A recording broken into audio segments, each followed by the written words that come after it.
किसान प्रोटेस्ट कर रहे हैं और गवर्नमेंट उनको रोकने में लगी हुई है। आज से 2 साल पहले भी सिमिलर काइंड ऑफ प्रोटेस्ट हुए थे और किसानों ने कुछ कंडीशन पे जो प्रोटेस्ट है वो वापस लिए थे।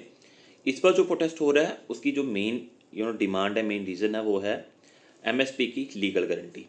एमएसपी गवर्नमेंट आज भी देती है, 23-24 फसलों की एमएसपी इशू करती है। एमएसपी का मतलब ये है कि किसी भी फसल की अगर एमएसपी दी गई है, मिनिमम सपोर्ट प्राइस दिया गया गवर्नमेंट की तरफ से, उसका अगर मार्केट रेट एमएसपी से कम आता है, फॉर एग्जांपल गेहूं की एमएसपी दी 4 रुपये के जी, उसका मार्केट रेट हो गया 3 रुपये के जी, तो गवर्नमेंट 4 रुपये के जी पे यानी कि एमएसपी पे किसानों से वो फसल खरीद लेगी सो दैट कि किसानों को नुकसान ना हो। लेकिन इस चीज़ की लीगल गारंटी नहीं है। अगर गवर्नमेंट लीगल गारंटी देती है तो गवर्नमेंट को एडिशनली 10 लाख करोड़ रुपए हर साल खर्चने पड़ेंगे। अब ये 10 लाख करोड़ आएंगे कहाँ से? या तो direct indirect taxes, income tax, corporate tax या फिर जीएसटी के रेट्स बढ़ाएंगे, उससे जनरल पब्लिक इफेक्ट होगी, वहाँ पे दिक्कत।